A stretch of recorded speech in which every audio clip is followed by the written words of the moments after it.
नमस्कार, मैं हिमांशी। स्वागत है आपका द पैम्फलेट में। 1 जनवरी की रात दिल्ली के सुल्तानपुरी के कंझावला इलाके में दिल दहला देने वाला मामला सामने आया।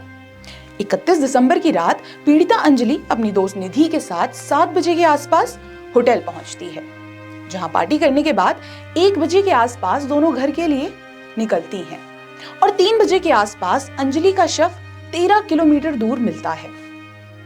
वो दरिंदों द्वारा दिल्ली की सड़कों पर करीब 13 किलोमीटर तक गाड़ी के नीचे घसीटी जाती है। अंजलि उस दौरान अपनी जान बचाने के लिए मदद की गुहार लगाती है, लेकिन उसकी चीख कोई नहीं सुनता और एक बार फिर एक लड़की कुछ दरिंदों के चलते अपनी जान गंवा बैठती है। सोशल मीडिया में जैसे ही मामले की भयावह तस्वीर सामने आई, लोगों के दिल सहम उठे और एक बार फिर निर्भया कांड की याद ताजा हो गई। इस खौफनाक वारदात ने आज पूरे भारत में आक्रोश का माहौल पैदा कर दिया है और अंजलि को न्याय देने की मुहिम ने जोर पकड़ लिया है। वहीं इस मामले में एक नया मोड़ तब आया जब अंजलि की एक कथित दोस्त निधि सामने आई, जिसने दावा किया कि वो 1 जनवरी की रात अंजलि के ही साथ थी। निधि ने अपने बयान में कहा कि उस रात अंजलि और उसका साथ में न्यू ईयर सेलिब्रेट करने का प्लान था। उस दिन उन्होंने होटल में पार्टी भी की। निधि ने इस बात का भी दावा किया कि होटल में अंजलि और उसके बॉयफ्रेंड का झगड़ा हुआ और उसका बॉयफ्रेंड उसे छोड़कर चला गया, जिसके बाद अंजलि ने शराब पी ली और पार्टी करने के बाद होटल से निकलने पर अंजलि शराब के नशे में थी। वो नशे में ही स्कूटी चला रही थी। मैंने कई बार स्कूटी उसे मुझे देने को कहा, लेकिन उसने मुझ पर विश्वास न करके खुद पर विश्वास किया। तभी आरोपियों की गाड़ी से उसकी टक्कर हुई, जिसके बाद आरोपियों ने उसे 13 किलोमीटर आगे तक कार के नीचे घसीटा। इस बात का आरोपियों को पता भी था और अंजलि उस दौरान चिल्ला भी रही थी। इसके बावजूद उन्होंने कार नहीं रोकी। निधि के अनुसार उस घटना को देखने के बाद वो चुपचाप अपने घर गई थी और उसने किसी को इसकी सूचना नहीं दी। वहीं निधि के इस बयान के बाद अंजलि की मां ने अपना पक्ष सामने रखा। उनका कहना है कि वो निधि को नहीं जानती। उन्होंने आज से पहले कभी भी निधि को नहीं देखा और अंजलि कभी भी शराब नहीं पीती थी। ना ही उन्होंने अंजलि को कभी भी शराब पीकर घर आते हुए देखा। उन्होंने निधि के बयान को गलत ठहराते हुए उस पर इस हमले को लेकर शक जताया है। उनका कहना है कि अगर निधि उसकी दोस्त है तो उसे अकेला क्यों छोड़ दिया। अंजलि की मां निधि को जानने से साफ इनकार कर रही है, लेकिन निधि ने अपने बयान में बताया था कि वो उस दिन होटल जाने से पहले अंजलि के घर भी गई थी, जहां वो तैयार हो रही थी। इन सब बयानों के बाद मामला गंभीर होता जा रहा है और पुलिस के लिए भी इसको सुलझाने में चुनौतियां सामने आ रही हैं।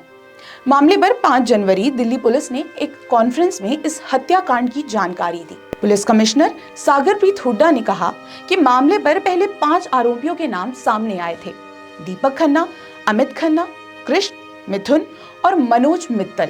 लेकिन सीसीटीवी फुटेज के आधार पर 2 और आरोपी पकड़े गए हैं। एक आरोपी दीपक खन्ना ने बताया था कि वो गाड़ी चला रहा था, पर इन्वेस्टिगेशन से ये खुलासा हुआ है कि गाड़ी वो नहीं बल्कि एक अन्य आरोपी अमित चला रहा था, जिसके पुलिस के पास साइंटिफिक एविडेंस भी है।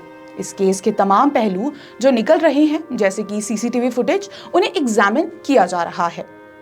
केस को लेकर आरोपियों और मामले की चश्मदीद गवाह के सीडीआर और इन्वेस्टिगेशन के तहत कोई भी पुराने कनेक्शंस सामने नहीं आए हैं।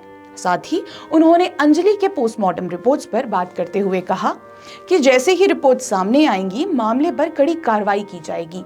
इस दौरान उन्होंने अंजलि के ड्रंक एविडेंस पर कहा कि उनका इस केस को लेकर कुछ खास रेलेवेंस नहीं है।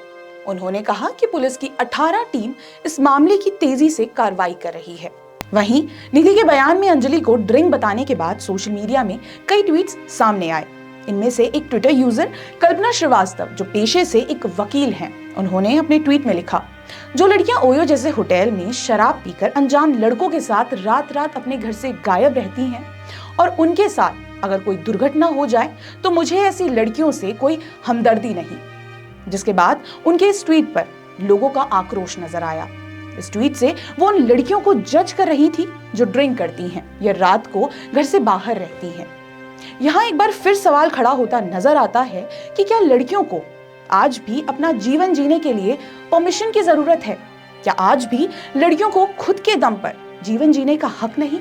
अंजलि के साथ जो घटना हुई वो दर्दनाक थी, लेकिन सोशल मीडिया पर इस घटना से परे कुछ लोग लड़कियों के चरित्र पर उंगली उठा रहे हैं। आज इस युग में महिलाओं को लेकर एक बार फिर वही सवाल उठ रहे हैं जो हमेशा से ही हर लड़की पर उठते आए हैं। ये मामला क्राइम से जुड़ा है, लेकिन लोगों को यहां भी लड़की के चरित्र पर सवाल खड़े करने का मौका नहीं गंवाना।